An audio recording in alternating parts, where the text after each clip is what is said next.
इस दुनिया में कब आना और कब जाना यह हमें नहीं पता, लेकिन इसके बीच का जो फासला है ना, इसे क्या कहते हैं? लाइफ, जिंदगी, जीवन, है ना? उसको कैसे जीना आपको पता होना चाहिए। Great morning my dear friends. हमने जो ये सीरियल चालू किया है मैनेज योर लाइफ, इसमें आपका मैं स्वागत करता हूं।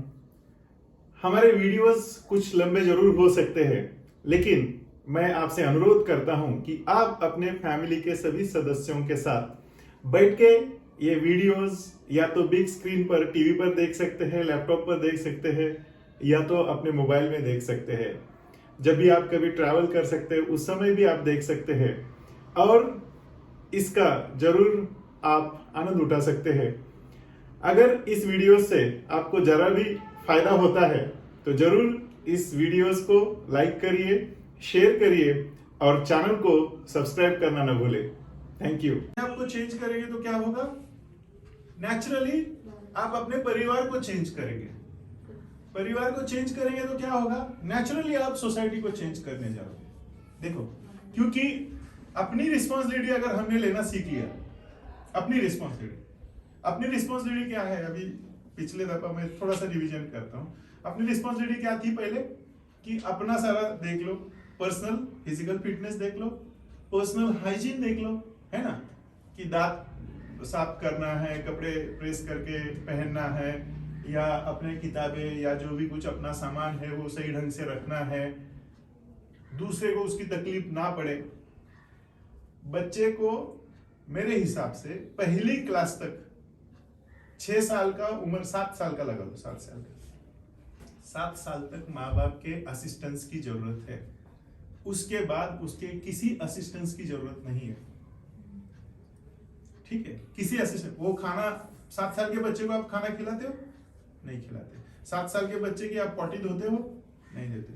उसका सुसु ऐसे पकड़ के करवाते हो? उसको नहीं करते, है ना? उसको वो नहाना भी शुरू कर लेता है ना अपने आप, है ना? कभी कभार माँ प्यार से उसको ये कर सकती है, नहला सकती है, लेकिन 7 साल का बच्चा फिर भी शर्माता, नहीं नहीं मैं अकेला नहा लूंगा, बोलता है कि नहीं? आपके घर में भी देखा होगा, दीदी हो या छोटे होंगे तो, है ना?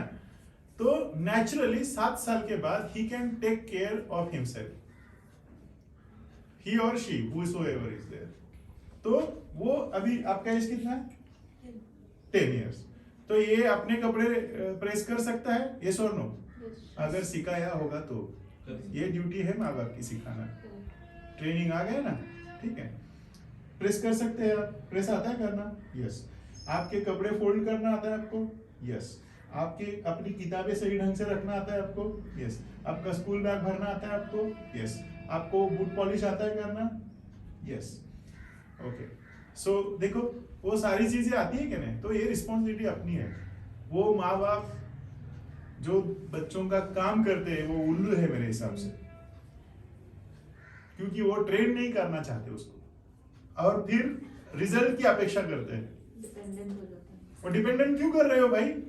उसको उठाओ, जगाओ उसको 5 बजे, दौड़ाओ उसको, तभी तो वो फिट रहेगा ना। वो फिट कैसे रहेगा? अगर उसको आप 10 बजे तक, 11 बजे तक सोने दे रहे हो तो फिट रहेगा वो? क्या आप उसका जल्दी मृत्यु देखना चाहते हो? उसकी जल्दी, आपका बेटा या बेटी आपको जल्दी मरा हुआ देखना चाहते हो आपके चलते चलते? नहीं ना? तो उसको उठाओ, लात मारो उसको, उठाओ और दौड़ाओ उसको, प्यार से समझाओ उसको। तो दैट इज ट्रेनिंग। 0 से 7 तक सेवा करनी है उसकी, 7 से 14 तक उसको संस्कार में ढालना है। 7 से 14 से ऊपर जो जाएगा, अभी ये जो एज है संस्कार का, आपका एज कितना है? 13। अभी ये भी संस्कार का है। आपका कितना है? 70। तो ये एज आ गया खुद को डेवलप करने का, 14 से 21 साल तक।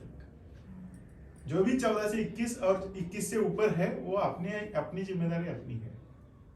समझ गए? इस एज में थोड़ा सा हमें पुश करना है, पुश करना है। कौन पुश करेगा?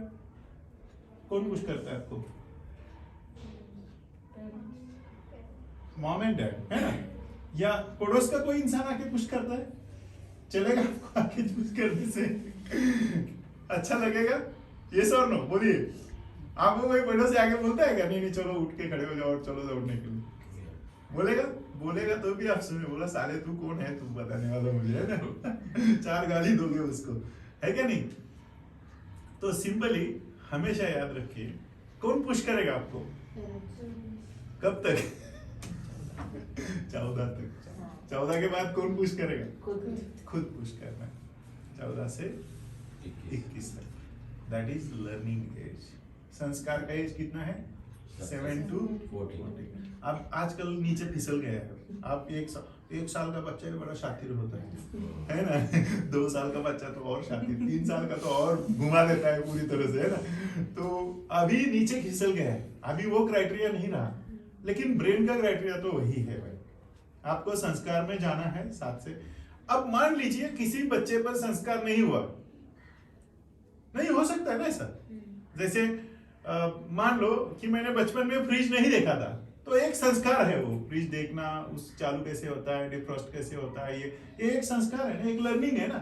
वो मैंने नहीं देखा और मैं जाके सीधा 18 साल में फ्रिज देख रहा हूं। अब मुझे नहीं पता उसके बारे में, है ना। फ्रिज मैंने लाइफ में कभी देखा ही नहीं, तो कोई बोलेगा जाके फ्रिज डिफ्रॉस्ट करके आ रहे हो, मैं लाइफ का किस्सा बता रहा हूँ। आप कैसे डिफ्रॉस्ट, फ्रिज ही नहीं देखा तो डिफ्रॉस्ट कहां से करोगे, समझ गए। फ्रिज डिफ्रॉस्ट करना होता है, क्या करना है, क्या करना पड़ता है उसमें, देखो, क्योंकि ये जन्म के साथ फ्रिज देख रहा है, समझ गए, ठीक है, ओके। जो चीज इसने नहीं देखी होगी तो इसको पता नहीं है ना। लेथ मशीन देखा है, नहीं देखा, समझ गए। तो क्या करना पड़ेगा, दिखाना पड़ेगा, अपने आप को दिखाना पड़ेगा, अपने आप को हेल्प करनी पड़ेगी, है ना। अपने आप को किस एरिया में हेल्प करनी पड़ेगी, वीकर एरिया में, ध्यान रखना। जो आप स्ट्रेंथ है उसमें तो आप कर ही लोगे। जैसे ये बहुत ही एक्टिव है, ये स्पोर्ट्स पर्सन है, तो इसको खेलने से रोकना पड़ सकता है। भाई तू थोड़ा देर स्टडी कर ले, खेलना छोड़ दे, ऐसा ही होता है ना। हाँ, and he is all rounder, he is securing 190% marks, वो बिल्कुल है, लेकिन इसको रोक के इसमें लगाना पड़ता है, तू स्टडी कर ले। लेकिन जो फिजिकल एक्टिविटी में नहीं है तो उसके लिए क्या करना पड़ेगा, क्या करना पड़ेगा, उसको पुश करना पड़ेगा, है ना, पुश करना पड़ेगा, नहीं तो उसकी फिजिकल हेल्थ खराब हो जाएगी। अगर फिजिकल हेल्थ खराब हो जाएगी, आप कितना साल जीना चाहते हो, चलो कितना साल, 100 कितना, 70 कितना, 80 75 नो अभी मर जाएगा तो फिर क्या करोगे, अभी पूछक जाएगा तो सबको उठाना पड़ेगा। 90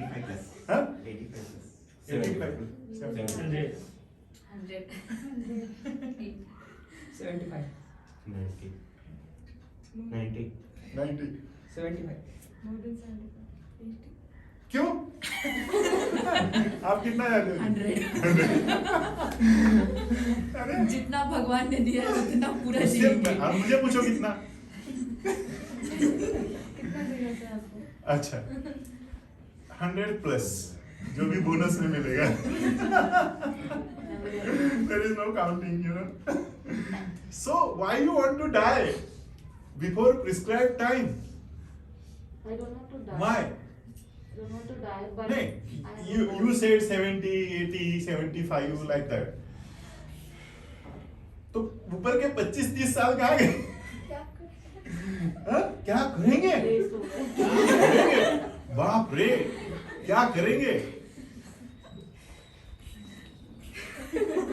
कैसे लग रहा है? पेन हो रहा है ना? पेन नहीं हुआ? अरे मजा नहीं आ रहा, अब हो रहा है, अब हो रहा है।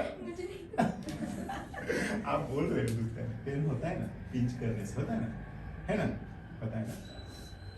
दोस्तों हमेशा याद रखना कि डेथ इज पेनफुल, इसलिए डर लगता है सबको। क्यों डर लगता है, डेथ से क्यों डरता है इंसान? डर नहीं लगता। डरता है ना? नहीं डरता कोई। जाओ बॉर्डर में तो पता चलेगा डेथ से डर लगता है क्या। पाथ भी एक प्रोसेस है according to Gita. That is different, so I will come back to you. Death से डर लगता है या नहीं लगता नहीं। है ना? अगर आपको अभी डॉक्टर ने बोला कि आपके अभी चेक कर लिया बीपी आपका बीपी तो बहुत ज्यादा है यार, ये तो हार्ट अटैक होने आने वाला है, तो आपको क्या लगता है? पसीना छूट जाता है, पल्स रेट बढ़ जाती है। डॉक्टर है हमारे साथ तो उनको पूछो कैसे होता है पेशेंट को अगर बोल दिया। अगर डॉक्टर ने बीपी चेक किया और डॉक्टर ने देख बताया नहीं उसको, तो वो कितना परेशान होता है, क्या बोलता है? बीपी कितना? बीपी अजून वाढत आहे. समझ गए? तो it is painful, okay, that is why हर इंसान डेथ के लिए डरता है, क्योंकि डेथ के बाद और कुछ है ही नहीं। Death is painful, always remember. तो मुझे एक चीज बताइए, प्रिस्क्राइब किया है आपको, अगर मान लो कि 100 मार्क प्रिस्क्राइब किए जाते हैं ना, प्रिस्क्राइब कितना है? 100 मार्क्स, और आपको आपने 100 मार्क का पेपर लिख दिया और आपको 70 दिया, तो कैसा लगेगा? चलेगा? नहीं, कैसा लगेगा? हाँ? 100 मार्क का पेपर आपने सही लिखा है, लेकिन देने वाले ने 70 दे दिया, तो फिर कैसा लगेगा? सही नहीं लगेगा। That is the case, okay. आप 100 मार्क ला सकते हो, दूसरा एग्जाम, 100 मार्क आप ला सकते हो, लेकिन आपको जानते हुए भी 100 मार्क का आपने नहीं लिखा, कैसा लगेगा? और 70 मार्क मिल गया, रिग्रेट होगा। समझ गए? ये रिग्रेट कब होता है पता है? जब डेथ बर्थ पर पैदा होता है ना इंसान। I have seen n number of birth and n number of deaths in my hand. ऐसे बर्थ देखा है और ऐसे डेथ भी देखा है। ऐसे गया इंसान, खत्म स्टोरी। सर कुछ भी करो मुझे बचा लो, सारी टीम लगी हुई है, कार्डियोलॉजिस्ट, ये लॉजिस्ट, वो लॉजिस्ट, सारा आईसीयू एकदम खड़ा करके एकदम, सर मुझे बचा लो, कुछ भी कर दो सर, मुझे बचा लो, मुझे बचा लो, और पेशेंट जा रहा है। समझ गए? हर इंसान जीना चाहता है, लेकिन कैसे जीना है ये आपको तय करना है। कैसे जीना है आपको तय करना है। अगर कितना जीना है वो हमारे हाथ में है नहीं, ध्यान रखना। क्योंकि इस दुनिया में कब आना और इस दुनिया से कब जाना ये तो हमें नहीं पता।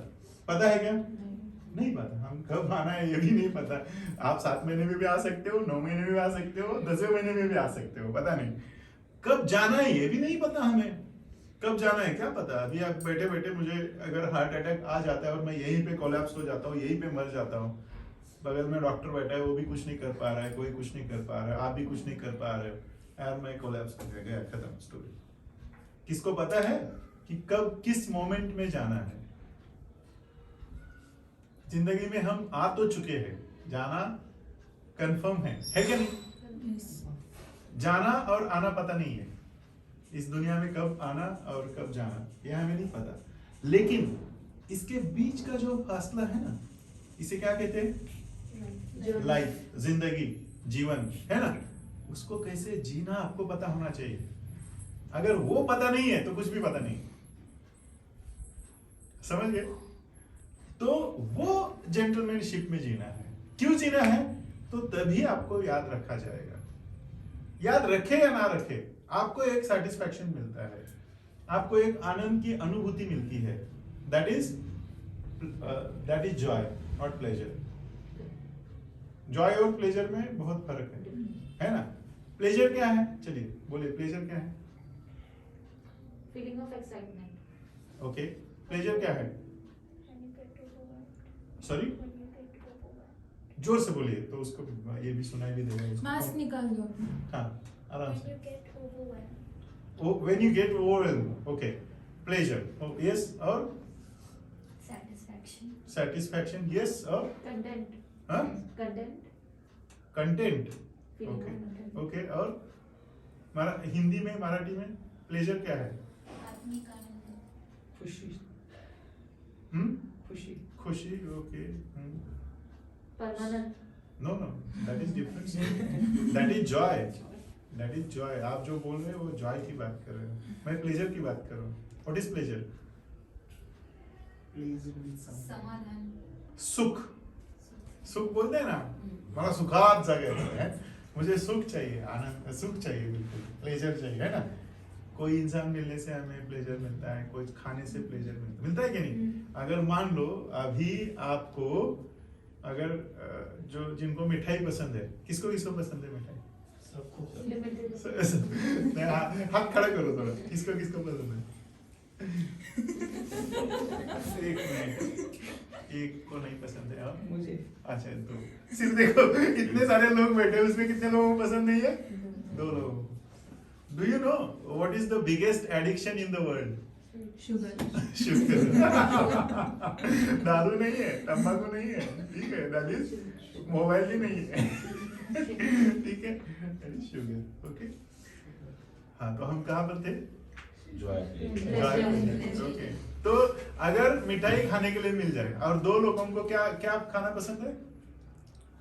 मीठा, नमकीन, तीखा? तीखा तीखा। आपको क्या पसंद है? तीखा। और इनको स्पाइसी खाने के लिए मिल जाए तो क्या लगेगा? सुख मिलेगा। कितना देर के लिए मिलेगा? खा रहे हैं हाँ, यहाँ तक ये है सुख। कितना तक है?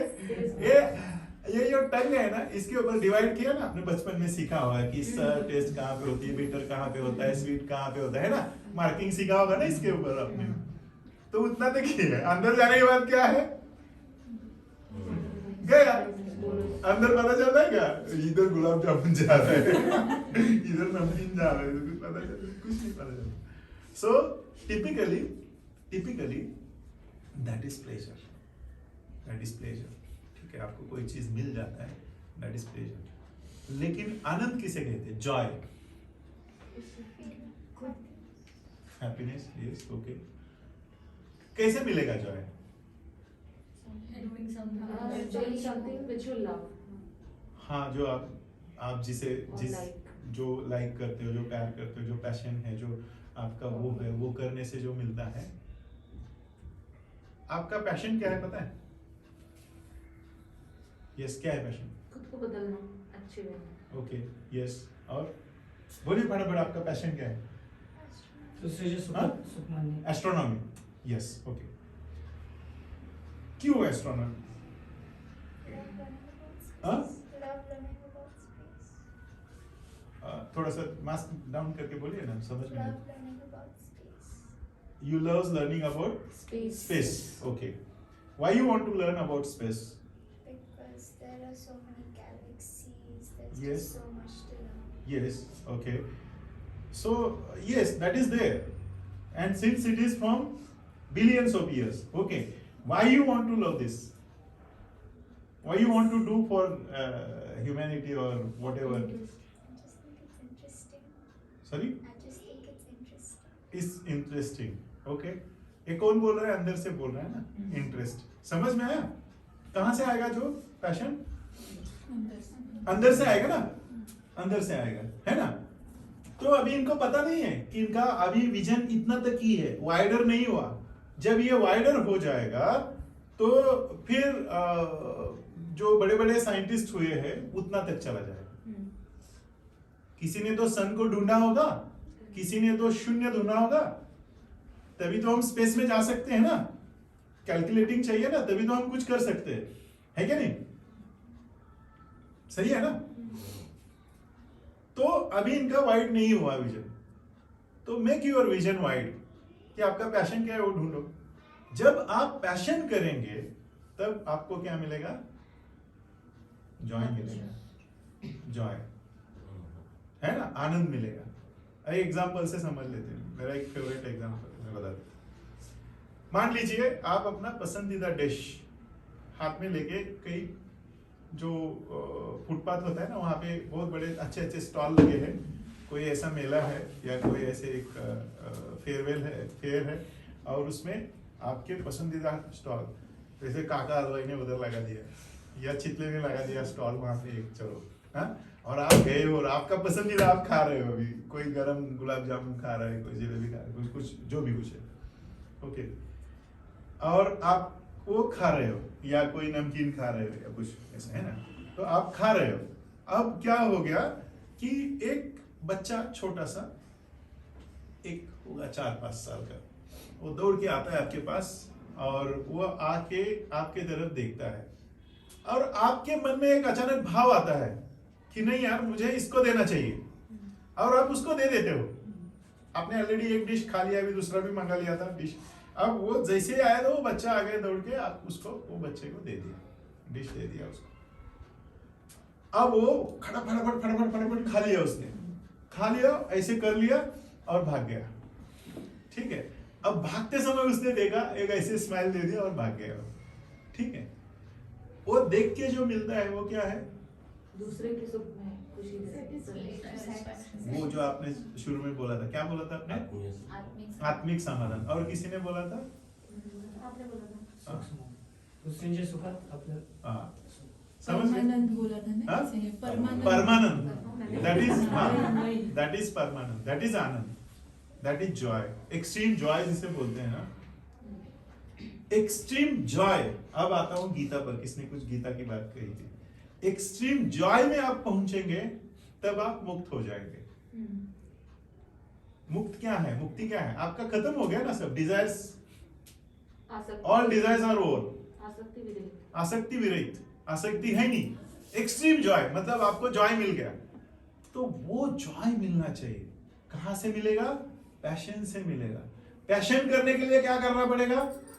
अब मान लो कि आपको, अभी इनका एग्जांपल ले लेते हैं कि इनको ये करना है, स्पेस में काम करना है, स्पेस में मतलब उसमें इनका इंटरेस्ट है, लेकिन अदर देन स्पेस आपको बाकी सब्जेक्ट्स को भी लेके चलना है। तो बाकी सब्जेक्ट को लेते चलते चलते इतना टाइम नहीं बच रहा है, लेकिन स्पेस के लिए अगर आपका ज्यादा इंटरेस्ट है तो आप क्या करेंगे? उसके लिए ज्यादा टाइम देंगे ना। ज्यादा टाइम देने के लिए क्या करना पड़ेगा? क्या लेना पड़ेगा? 4 शब्द बताए थे। चेंज करना पड़ेगा आपका रूटीन को, इफर्ट्स लेने पड़ेंगे, पेन लेना पड़ेगा, सैक्रिफाइस करना पड़ेगा, है ना? तो आसान है, ये 4 ही शब्द जिंदगी में आदत की है। तो वो आपको जेंटलमैनशिप की तरफ ले जाते हैं। क्या पता कि ये आगे जाके बहुत बड़े साइंटिस्ट हो जाए, क्या पता ये आगे जाके एक ऐसा ग्रह ढूंढे कि जहां पर हम जाके बच सकते हैं। It's not joke, I am telling you, this is not joke, this is fact.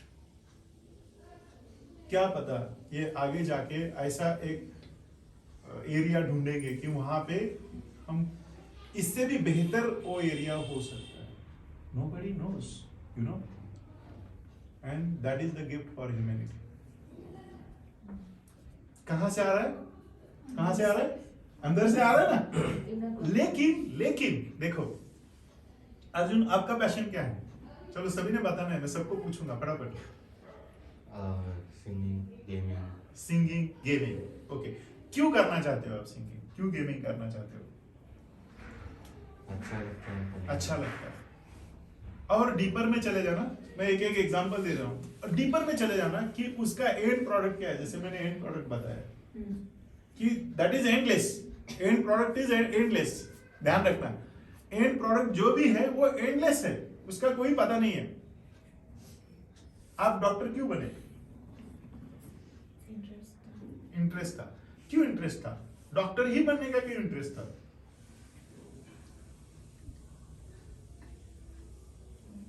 अच्छा लगता है पेशेंट को ट्रीट करना, पेशेंट को ट्रीट करना अच्छा, मिलता है, सेटिस्फैक्शन मिलता है। patient समझ गए? से। It comes from with in, अंदर से आ रहा है, अंदर से आ रहा है। समझ गए? अंदर से आ रहा है, पूरी तरह से यहां से आ रहा है। और जब आप पेशेंट को ट्रीट करते हो, सिर्फ फी मिलता है, इनके टाइम की मिलती है। इनको भी पैसा मिलेगा, इनके टाइम का पैसा मिलेगा, नॉलेज का कभी नहीं। आप जो टाइम देते हैं ना उसका, आपको कोई बैंक में सर्विस करता है, कोई साइंटिस्ट है, कोई कुछ पीएचडी कर रहा है, कोई सीए है, तो कोई सॉफ्टवेयर इंजीनियर्स है, यहाँ पे कुछ है जो जॉब करते हैं, है ना? तो उनका क्या है कि उनको जो पैसा मिलता है वो आपके समय का मिल रहा है। आप कितना समय दूसरे को दे रहे हैं, उसका उसके बदले में आपको पैसा मिल रहा है। क्या आपके नॉलेज का पैसा मिल रहा है? आपको नहीं है। समझ गए?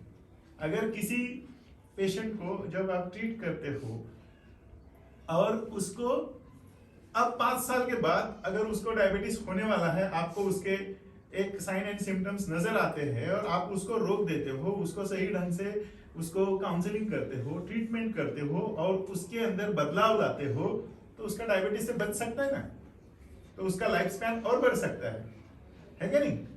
समझ गए? तो इस तरीके से आप अपने अंदर देखिए कि आपका पैशन क्या है, वो पैशन तक। अब मैंने ये सारे लोगों का, सबका टेस्ट हो चुका है ना, यहाँ पे जितने हैं सारे लोगों का मैंने सब बता दिया है कि आपका क्या पैशन है, क्या आपका मल्टीपल इंटेलिजेंसेस है, कौन सा आपका कोर एरिया है, कौन सा आपका वीकनेसेस है, उसके ऊपर हम कैसे हावी हो सकते हैं, इंप्रूवमेंट कैसे कर सकते हैं उसमें, है क्या नहीं? हेलो, टर्न अराउंड कर सकते, पॉज कर, ओके। सो इस तरीके से कर, तो इस तरीके से आप सोच सकते हैं कि अपना पैशन क्या है, और उस पैशन तक जाने के लिए हमेशा हमें पेन लेना पड़ेगा, इफर्ट्स डालने पड़ेंगे, ठीक है, सैक्रिफाइस करना पड़ेगा, और क्या है, चेंज लाना पड़ेगा, बदलाव। सबसे पहले चेंज लाना है। जो आप कर रहे हो उससे चेंज आने वाला है क्या? नहीं आने वाला, तभी आप इधर हो, समझ गए? तो आपको चेंज लाना है, तुरंत लाना है चेंज, कोई टाइम नहीं है उसके लिए, देयर इज नो टाइम। तो चेंज लाना है।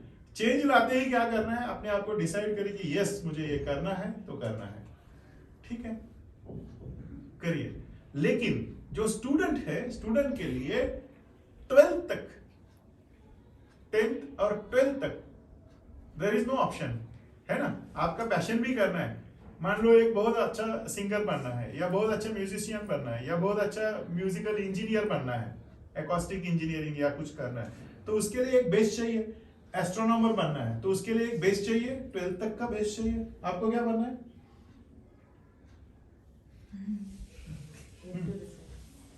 बोलिए, हाँ, सोच के बताना, दूसरे की नहीं बताना। हाँ, डॉक्टर बनना है ना? तो उसके लिए 12th तो करना पड़ेगा ना भाई, है ना? तो बेसिक एजुकेशन इज रिक्वायर्ड। बाकी लोग पार लग चुके हैं। आप अभी 12th के नीचे कौन कौन है? 12th एंड 12th के नीचे 1 2 3 4 एंड 5, राइट? तो आप लोगों के लिए देयर इज नो ऑप्शन, आपको 12th तक करना है। मैं आपको एक एग्जांपल देता हूं कि एक प्रसाद नाम का लड़का, उसकी सिस्टर जो साइकोलॉजिस्ट थी, उसने मेरे पास आया, बोला सर ये सुनता नहीं है और ये बोलता है कि मैं पढ़ाई नहीं करूंगा। 9th में था, ठीक है?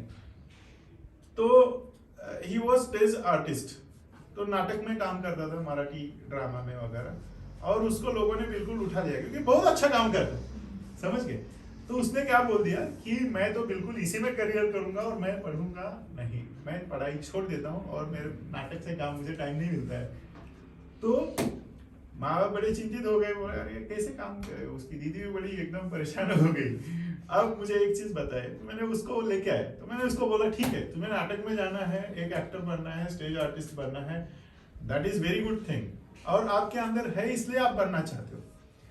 एक काम करना, अगर आपको बड़ा आर्टिस्ट बनना है तो क्या करना पड़ता है उसके, मुझे बताओ।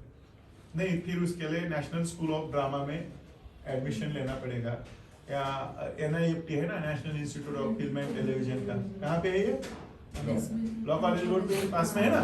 तो वहां पे मैंने बोला प्रसाद एक ही काम करना, तुम जाके वहां पे पूछ के आना कि NIFT में या नेशनल स्कूल ऑफ ड्रामा में एडमिशन लेने के लिए कौन सा एलिजिबिलिटी है। तो गया तो उन्होंने बोला भाई 12th तो चाहिए कम से कम और मार्क्स भी चाहिए। तब उसके दिमाग में प्रकाश पड़ा कि नहीं मुझे 12th करना पड़ेगा। तो जो 12th के नीचे जो लोग हैं, ध्यान रखिए आपको सारे सब्जेक्ट में मार्क्स अच्छे लाने, तभी आपका पाता है, समझ गए? तभी जो पैशन है ना वो करने के लिए आपको मिलेगा। जैसे इन आपका पैशन क्या था, बोलिए? मुझे साइकोलॉजी में पहले से इंटरेस्ट दो थे, दोनों बोलो।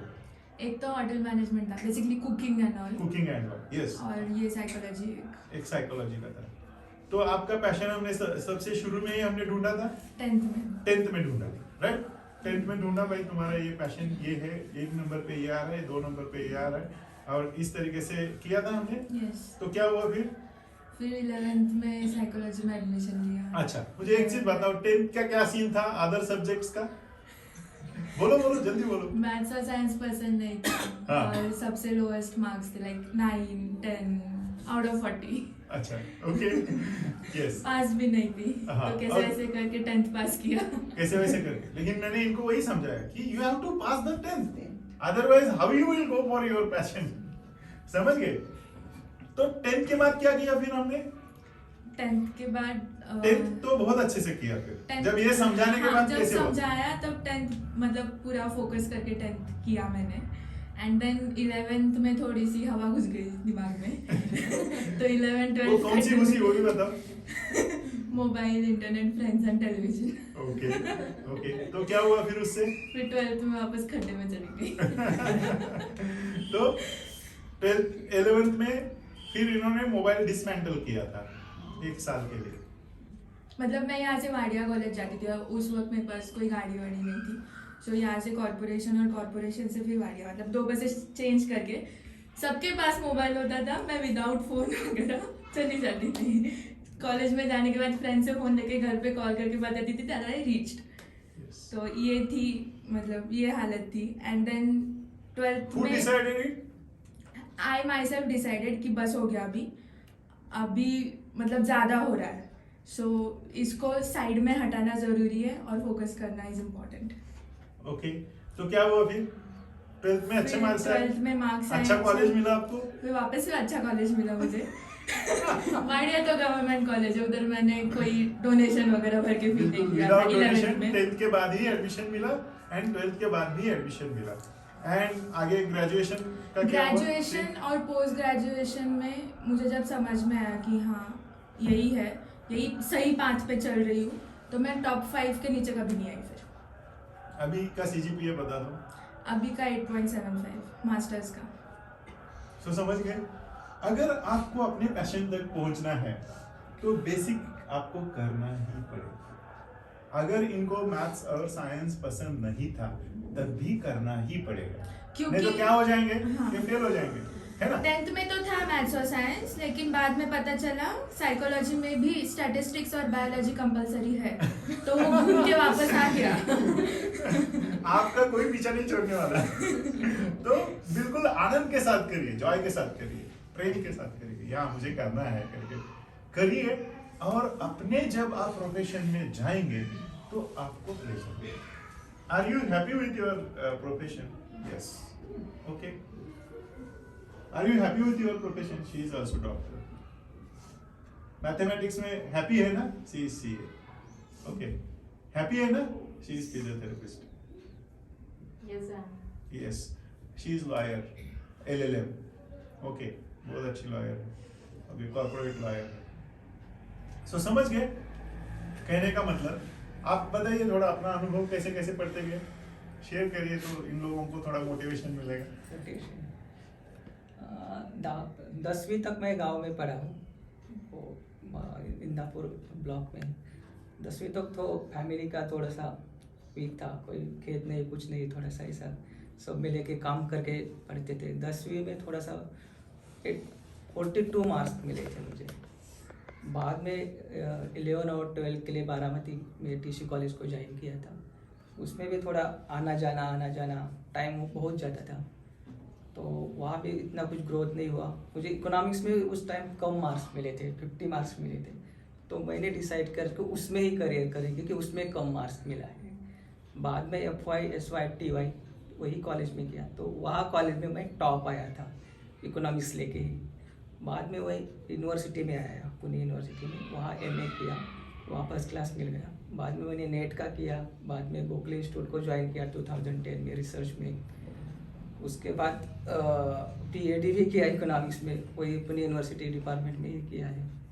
वहाँ पे बहुत अच्छे से रिव्यू मिले, रेफरी मिले थे, वहाँ भी बहुत अच्छा हुआ था। जब से मैं 42 से PhD तक मेरा सफ़र तय किया था।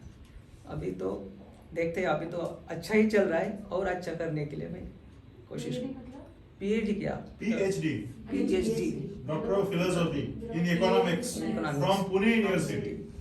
सो सी, आप एक हमेशा याद रखिए, थैंक यू उनके लिए थोड़ा सा, क्योंकि सोचो कि 42% मार्क्स है किसमें? मैथ्स में।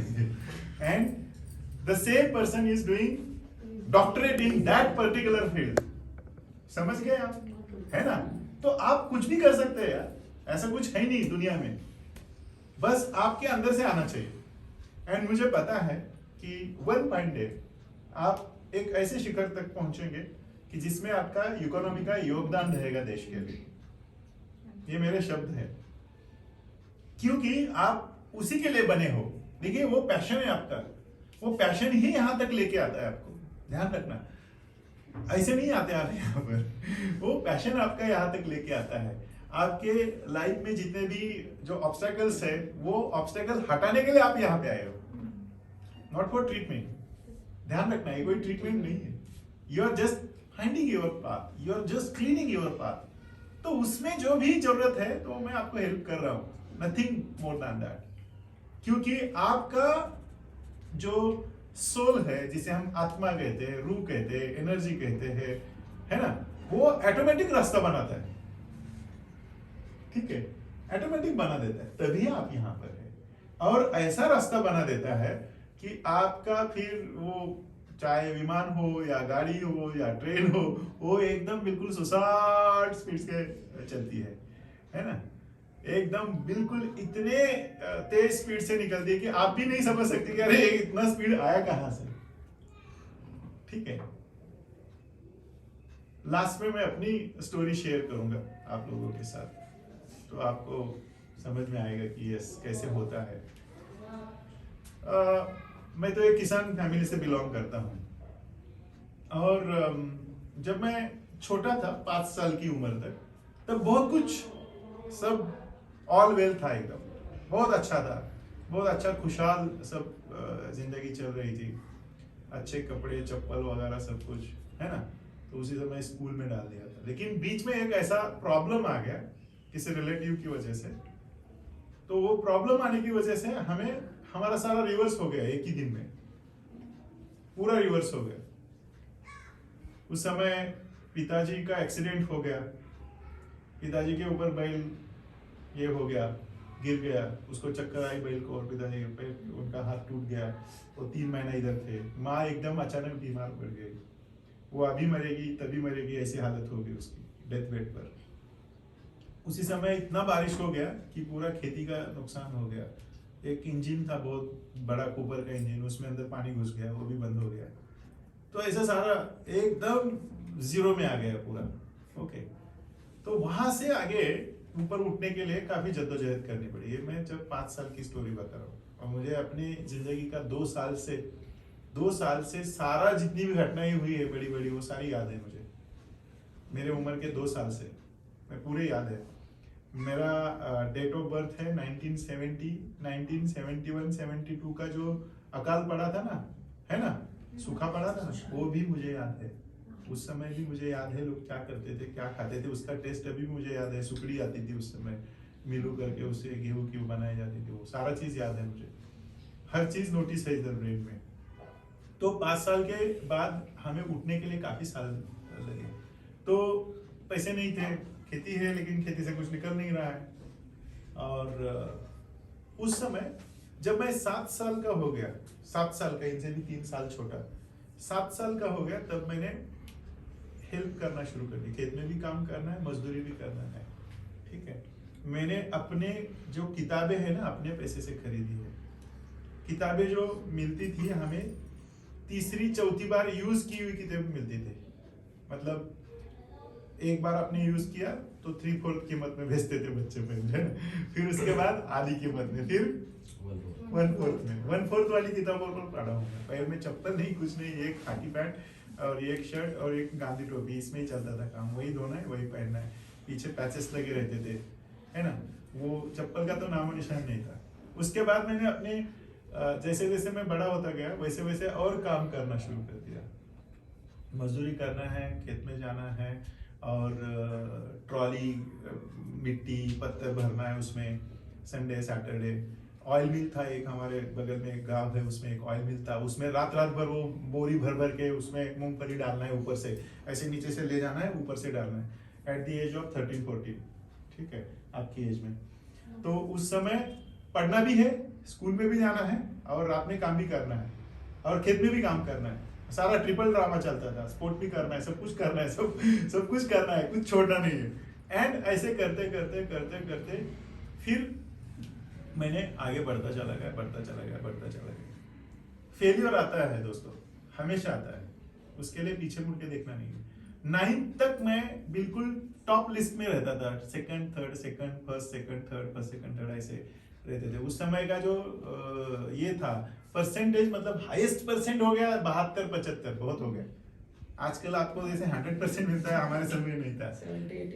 70 मतलब बहुत हो गया, बहुत ब्रिलियंट लड़का है वो। 70-75 ऐसा हम लोगों का परसेंटेज था। तो I was topper up to 9th के बाद क्या हो गया, जैसे इन्होंने बोला था थोड़ी देर पहले, हवा घुस गई दिमाग में, 2-4 बच्चों के संगत में आ गया। उस समय मोबाइल नहीं था, आप लोग मोबाइल के संगत में आते हो अभी, उस समय बच्चों के, तो उनके संगत में आके ऐसे स्कूल को बंद करना, भाग जाना, इधर जाना उधर जाना, इसकी मूंगफली उठा के खा लो, कहते हैं ना खेती में उधर, वो गन्ना तोड़ के खा लो, किसी का चिक्कू का तोड़ के खा लो, नुकसान कर लो, ऐसा कुछ, मतलब ऐसा दिमाग शैतान घुस गए।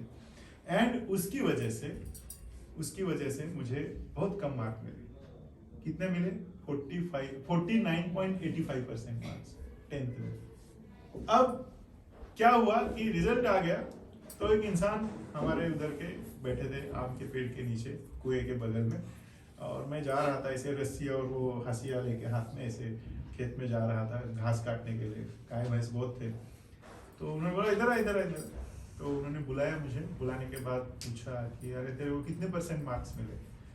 तो उनको पता था पहले, ऐसे ही उन्होंने, मैं तो 49.85, तेरे को तो 50% के मार्क्स नहीं मिले, तेरे को तो डॉक्टर बनना था ना, तेरे को तो कंपाउंडर भी नहीं रखेगा कोई।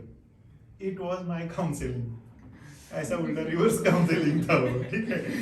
अब मैंने दिमाग में बत्ती जल, मैं बोला हाँ सही आपने बोला, मैं ऐसे कुछ नहीं बोला, उनको बोल भी नहीं सकता, बोलने के लिए है ही नहीं कुछ।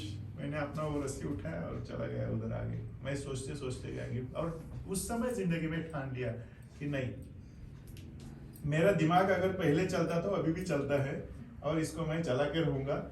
और उसके बाद दोस्तों मैंने कभी पीछे मुड़ के नहीं देखा, नॉट लेस देन 90%। अगर मेरा अभी भी कोई एग्जाम लोगे तो उससे ज्यादा ही ले आऊंगा मार्क्स में, क्योंकि ब्रेन ने एक बार किया हुआ काम वो 1000 बार कर सकता है।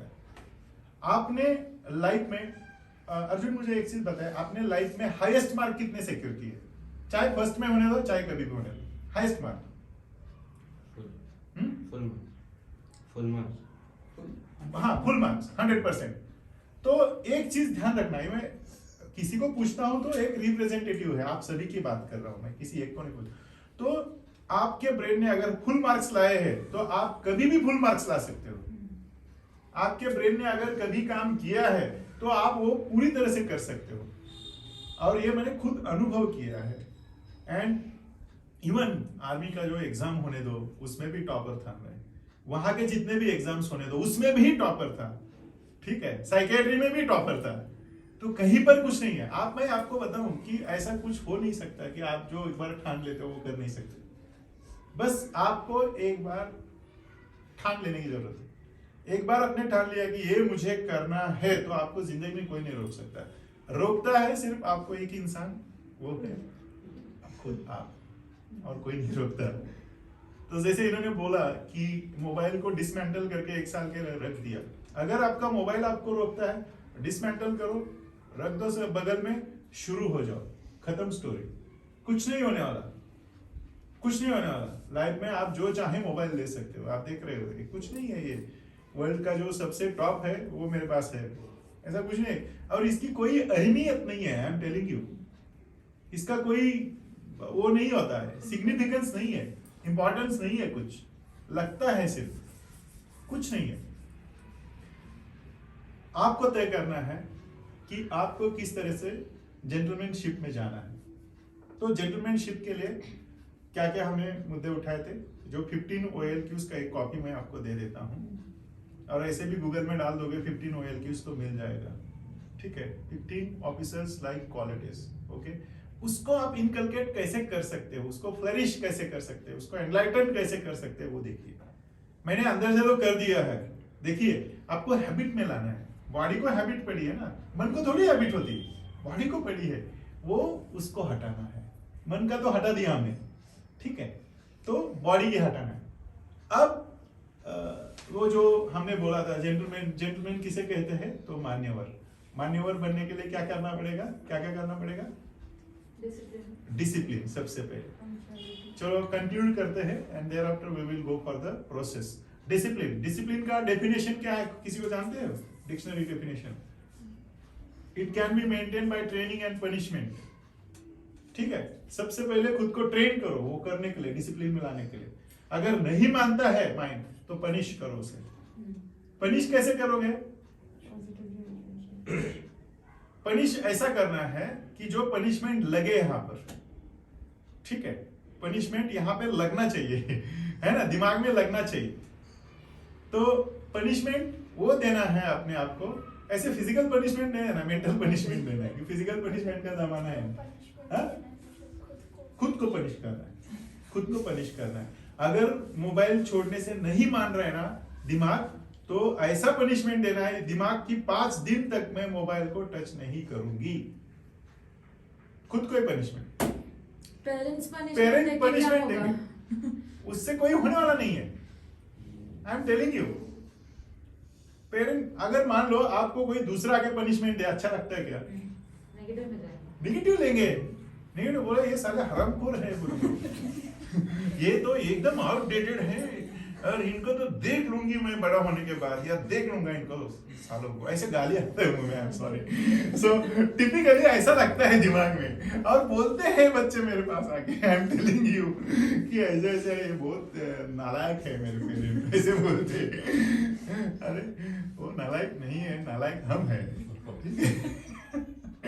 नालायक हम हैं, हमें लायक बनना है, वो लायक बन चुके हैं। देखो आप अपने पेरेंट, इवन इंक्लूडिंग मी, अगर अपने पेरेंट के बारे में हम सोचेंगे तो उन्होंने अपनी जिंदगी जी ली है, उनके बच्चे हैं, मतलब हम लोग हैं, उनके बच्चे हैं, उनको सारा चीज अच्छे है बच्चे उनके, ठीक है, देखने में सुंदर है, सारा चीज है ना, उनके पास उनकी बीवी है या हस्बैंड है ना, या नहीं है? ये सर लो पेरेंट के पास आपके, उनके पास हस्बैंड और बीवी है, उनके एक घर है? ये सर नो है ना, उनके पास घर है ना, उनके पास गाड़ी है, या तो 2 व्हीलर 4 व्हीलर जो है, क्या ये सर नो है ना, सबके पास है ना, वो अच्छा जिंदगी जी रहे हैं, उनको पैसा मिल रहा है, नहीं तो कोई रिटायर्ड है तो तब भी पेंशन मिल रहा है। यस और नो, उनके पास प्रॉपर्टी है, उनको कुछ चाहिए क्या? तो किसको चाहिए? खुद को चाहिए। तो पेरेंट को कुछ नहीं चाहिए, they are happy with themselves, okay, in their life, okay.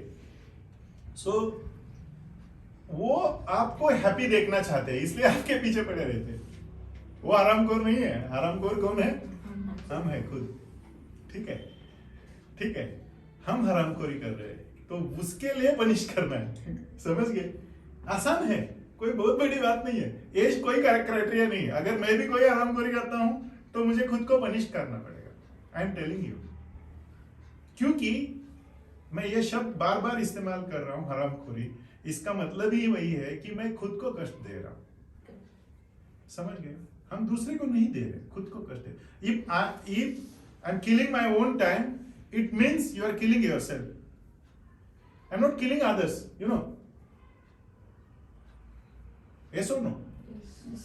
Simple है। अगर मैं कोई गलत काम कर रहा हूं तो मैं अपना टाइम किल कर रहा हूं ना, तो दूसरे का थोड़ी जा रहा है, पेरेंट का थोड़ी जा रहा है।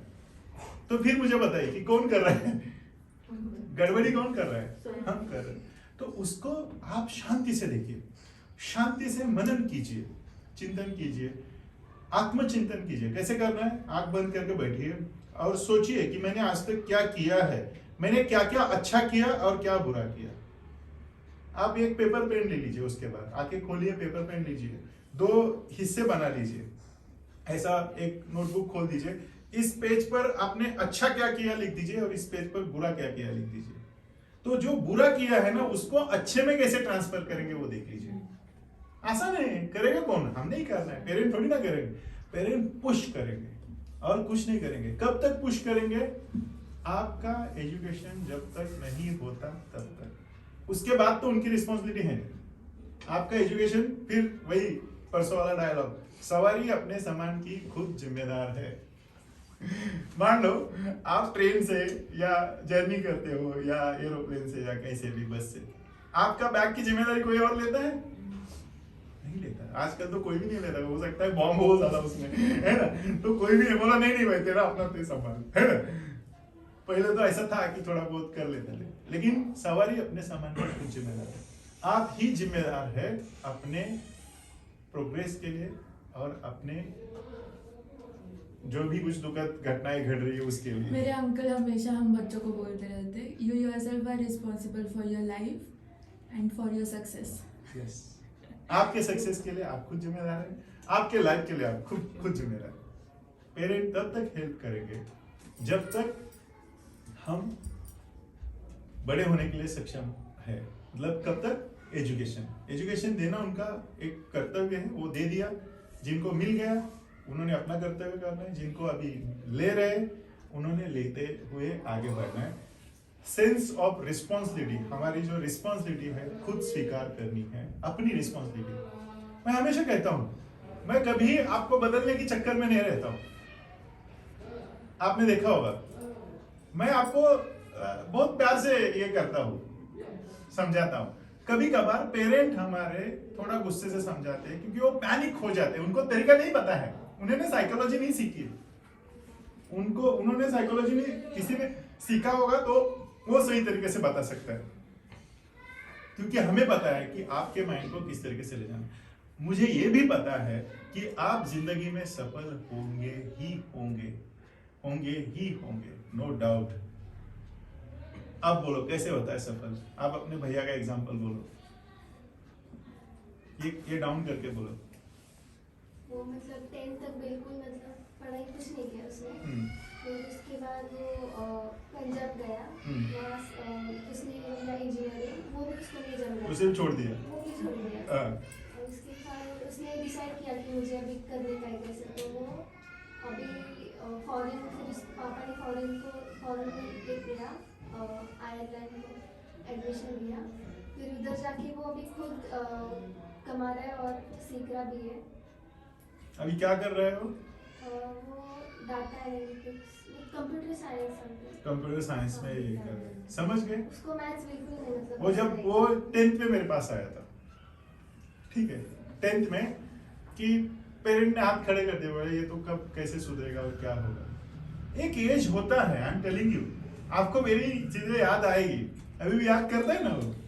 हाँ, तो सिंपली हमेशा याद रखना कि जो बच्चा कुछ नहीं कर सकता ऐसा लगता है सबको, वही बच्चा फॉरेन में जाके पोस्ट ग्रेजुएशन करता है अपने पैसे से। देखो पेरेंट थोड़ी हेल्प कर रहे हैं, लेकिन अपने पैसे से पढ़ रहा है, अपने पैसे से 30-30, 40-40 लाख रुपए वो खड़ा कर देगा, वो खुद ही खड़ा कर लेगा।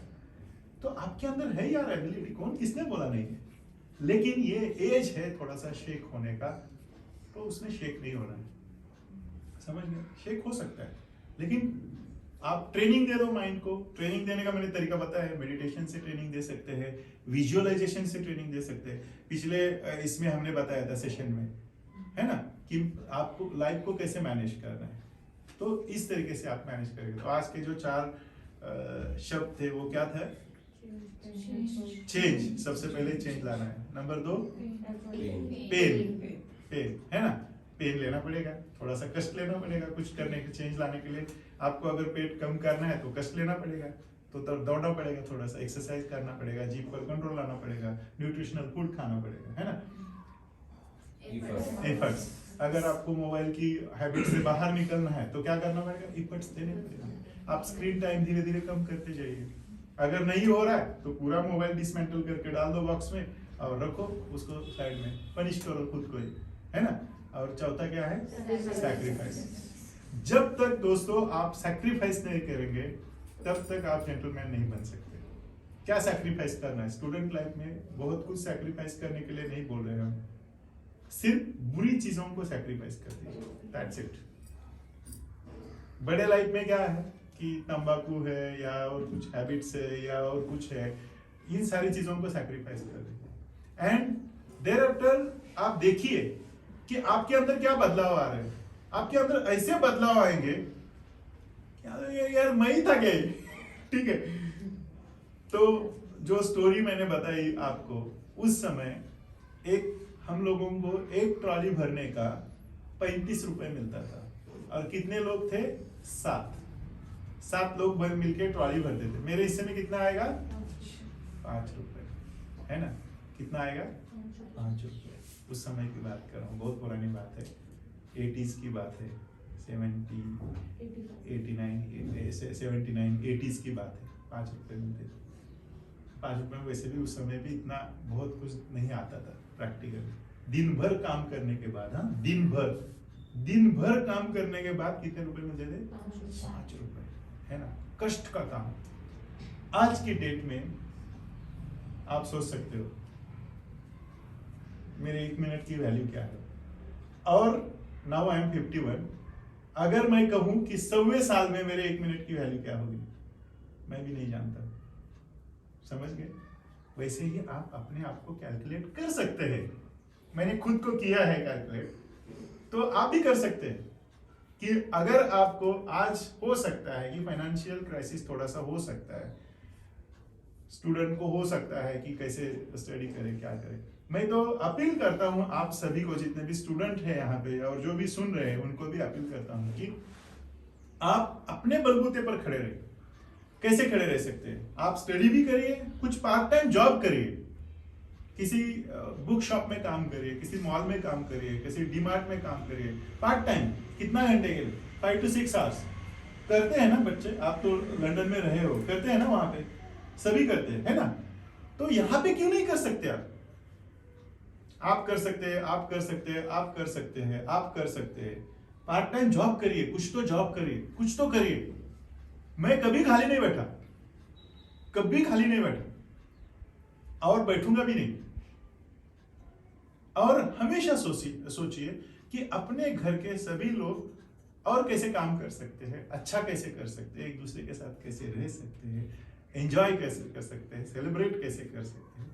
तो सबसे पहले अभी नेक्स्ट इसमें हम सीखेंगे कि लैडर ऑफ लाइफ सीखेंगे कि जीवन की सीढ़ी क्या है, कि जो 7 पादान होते हैं ना, 7 जो स्टेप्स होते हैं, वो नेक्स्ट इसमें सीखेंगे, क्योंकि अभी हमें मेडिटेशन के लिए जाना है। ओके, सो ध्यान रखिए कि इस तरीके से आप अपने आप को अपलिफ्ट करना है। Change, pain, efforts and sacrifice, ये अपने लिए लगाना है, दूसरे के लिए नहीं, पेरेंट के लिए नहीं, या और परिवार के लिए नहीं, अपने लिए लगाओ। ऑटोमेटिकली आप देखेंगे कि आपका ही एक बदला हुआ वर्जन, आपका ही एक बदला हुआ अवतार नजर आएगा। शुरू में प्रॉब्लम आएगा, चेंज होते समय प्रॉब्लम आएगा, एफर्ट्स लेते समय प्रॉब्लम आएगा, पेन लेते समय प्रॉब्लम आएगा, सैक्रिफाइस करते समय प्रॉब्लम आएगा प्रॉब्लम। ओम आहेस तू इथे ऐकतोय ना? हाँ, ओम मुझे बताओ शुरू में क्या प्रॉब्लम आता है? शुरू में जब मेरे को एडिक्शन लगा था मोबाइल का, तो ऐसा चिड़चिड़ापन, नहीं छोड़ूंगा ऐसा लगता था। मतलब फोर्स लगा रहा तो फिर से वो वापस उलट दिशा में जा रहा है सर। मतलब इफर्ट्स लगाने के बाद भी उल्टी दिशा में जाता था, बार बार वही करने की इच्छा होती थी, है ना?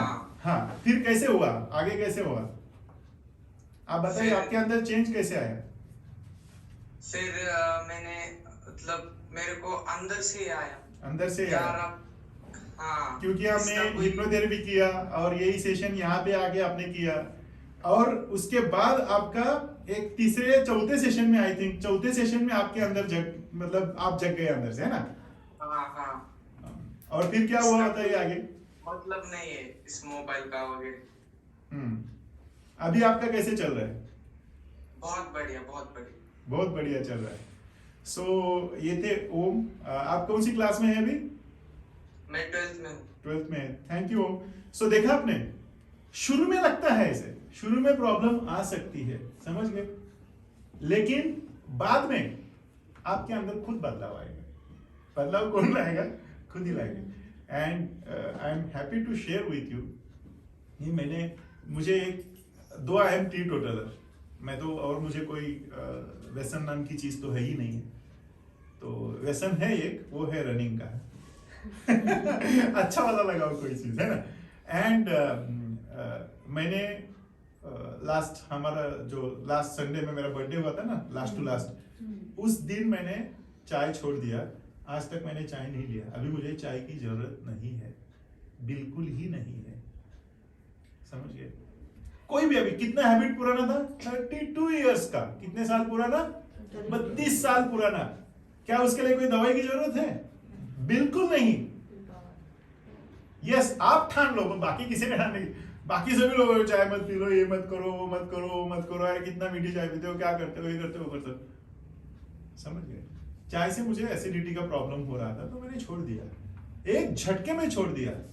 अब मेरे पास आप कितना भी चाय कॉफी जो भी कुछ उससे रिलेटेड ब्लैक और व्हाइट कुछ भी लाओ, तब भी नहीं पीऊंगा मैं, सवाल ही नहीं उठता, क्योंकि it is my mind and once it is decided, it is decided. आप डिसाइड करो, आप अपनी कमिटमेंट कर लो। वो एक डायलॉग है ना, एक बार मैंने अपनी कमिटमेंट कर ली तो मैं किसी की किसी के तो वैसे भी नहीं सुनते हो आप। मैं खुद की भी नहीं सुनता। ठीक है, एक बार कमिटमेंट तो करो एंड आगे बढ़ो। Okay, so any question regarding this? कोई पूछ सकते हैं कि हाँ भाई कैसे दिक्कत आ सकता है, क्या क्या हो सकता है, क्या दिक्कत आने पर क्या करें? यस, कोई क्वेश्चन? सभी हैबिट्स एक साथ नहीं छोड़ सकते। नहीं लगते, हाँ, मतलब लगते भी नहीं, लेकिन एक साथ छोड़ सकते हैं। एक साथ नहीं छोड़ते, छोड़ सकते हैं। सी, हाँ, यही खास बात है। सभी हैबिट्स एक साथ लगते नहीं है, लेकिन एक साथ छोड़ सकते हो आप। ठीक है, कैसे छोड़ सकते हैं? डिसाइड करो, बस कुछ नहीं करना है, सारी छोड़ दो। देख क्या होता है, देखना, आप मरोगे नहीं, मैं गारंटी के साथ लिख के देता हूँ। आप किसी हालत में मरने वाले नहीं है, पेन होगा, एक्सेप्ट दारू जो कंटिन्यूअस सुबह शाम पीता है इंसान, अगर उसने छोड़ दिया तो उसको मेडिकल इंटरवेंशन की सपोर्ट की जरूरत है। वही उसने डॉक्टर की ये लेना चाहिए। लेकिन मोबाइल का हैबिट और कोई हैबिट और उस देर से सोना, लेट से उठना, ये वाला हैबिट, वो वाला हैबिट, गुस्सा करना, ये करना, टाइम मैनेज ना करना, ये सारी एक साथ छोड़ सकते हैं आप। You decide and stick to your decision. एक बार मैंने कमिटमेंट कर ली तो मैं खुद की भी नहीं सुनता। एक बार मेरी कमिटमेंट है, दूसरे की नहीं है, किसी की ना सुनो, कोई मतलब नहीं। बार बार वो आएगा, भूत जैसे में पीछे पीछे आएगा, अरे चल चल चाय पी लेते। अच्छा, फिर वही वाला मेरा पेटेंटेड वर्ड, हरामखोर, कमिटमेंट किसने दिया था? चुप, शुरू हो जाए, काम करो। डाइवर्टिंग, माइंड को डाइवर्ट करना। कैसे डाइवर्ट करना है? माइंड को शिफ्ट करो। माइंड कैसे शिफ्ट करेंगे? सेंस को शिफ्ट करो। चाय की हैबिट कहां पर है? जीभ पर है ना, उस समय उसको शिफ्ट करो, कुछ दिखाओ उसको, आंख में ले जाओ, कुछ पानी पी लो या कुछ पानी डाल दो पैर पर, स्किन में ले जाओ, स्मेल में ले जाओ, कुछ अच्छा है ना, टेस्ट में ले जाओ, कोई अच्छा चीज, एक्टिविटी में ले जाओ, शिफ्ट करो, फोकस शिफ्ट करना है। सिंपल सा एग्जांपल, बच्चा जब गिरता है तो क्या करता है? छोटा बेबी है, गिर गया तो क्या करता है? जोर से हंगामा करता है, जैसे एकदम पहाड़ टूट गया है, उसको लगा भी नहीं होता है कुछ इतना। एकदम से हंगामा खड़ा कर दे तो माँ या उसके पापा उठाते और क्या करते हैं? उसको सपोर्ट करते हैं। कैसे? माइंड को डाइवर्ट करते हैं। कैसे डाइवर्ट करते हैं? कुछ चीज दिखाते हैं, बोला इधर खिड़की में ले जाता है पापा उसका, रेड कार, हाँ रेड कार, रेड, वो ऐसे बोलना शुरू, क्या लगा? समझ गए? डाइवर्ट सिंपल है आपके हैबिट को। ठीक है, सिंपल है। कभी कभी बोलते हैं ना, ये देखो इसको अभी मैंने मार दिया, अभी कुछ नहीं करेगी, है ना, तो किसको लग रहा है? समझ गए? तो ये जो चोट उसको लगी थी, उसको जो घबराहट हुई थी, वो स्किन पे लगी थी, उसने कहां पे डाइवर्ट कर दिया? आंख में डाइवर्ट कर दिया, सेंस में। डाइवर्ट योर सेंस, खत्म स्टोरी। अगर सुनने वालों में से कोई एडिक्टेड होगा तो उनको क्या करना है कि अर्ली डिनर कंसेप्ट है। अगर जो इसका खास करके लिकर का एडिक्ट है और वो बार बार पीता है, तो अर्ली डिनर कंसेप्ट है। आपको कितना बजे लिकर की तलब लगती है? मान लो आप भी काउंसलिंग कर सकते हैं किसी का भी आप सीख ही जाओगे। तो अगर किसी इंसान उसको 6 बजे ऐसे तलब लगती है दारू पीना है जाके, तो 5 बजे खाना खा ले भाई पेट भर के, खत्म story. That is early dinner concept. ये अर्ली डिनर कंसेप्ट है ना, जब भी उसको तलब लगने से 1 घंटा पहले खा लो कहानी खत्म। सिंपल है, आसान है, हर चीज में लगा सकते हो। अब स्कूल में आते ही मोबाइल पकड़ने की आदत लग रही है मान लो, है ना, या क्लास खत्म होते ही अभी गेम में जाना है मान लो, तो क्या करना पड़ेगा? उधर से उठो, स्ट्रिक्टली खाना खा लो, डाइवर्ट करो माइंड को। It is very simple you know, because it is your life, it is your life. Gamer बनना है तो आपको एटलीस्ट 12th में बहुत अच्छे मार्क्स लाने पड़ेंगे, तब जाके स्कूल ऑफ एनिमेशन में, दुनिया के किसी अच्छे कॉलेज में, इंडिया के अच्छे कॉलेज में आपको एडमिशन मिल सकता है। It is very easy and be a gamer. बहुत अच्छा गेमर बन जाओ, बहुत अच्छा डिजाइनर बन जाओ, ग्राफिक डिजाइनर बन जाओ, किसने रोका है भाई, है ना। स्पेस तक जाना है तो बहुत अच्छा कॉलेज मिलना जरूरी है। I am telling you that is, it is fact. Then you will get the best, है कि नहीं? आपको क्या बनना है? हाँ? स्पोर्ट्स में अगर जाना है तो इफर्ट्स दे दो, पूरे इफर्ट्स दे दो। स्पोर्ट्स में जाना है तो स्पोर्ट्स मैनेजमेंट का एक होता है, एक मैनेजमेंट का, है ना, स्पोर्ट्स मैनेजर्स होते हैं ना, टीम के मैनेजर होते हैं। उसके लिए आपको, आप ऐसा सोचो कि दुनिया के अच्छे मैनेजमेंट कॉलेज में मुझे एडमिशन मिल जाए। उसके लिए आपको 12th में मार्क्स लाने पड़ेंगे, 10th में मार्क्स लाने पड़ेंगे, है ना। It is very easy. So इस तरीके से सोचिए, अपने फोकस करिए, अपने पैशन के थोड़ा सा ये करिए। आज हम एक मेडिटेशन करेंगे माइंड एंड बॉडी का, बहुत ही इंपॉर्टेंट मेडिटेशन। Thank you.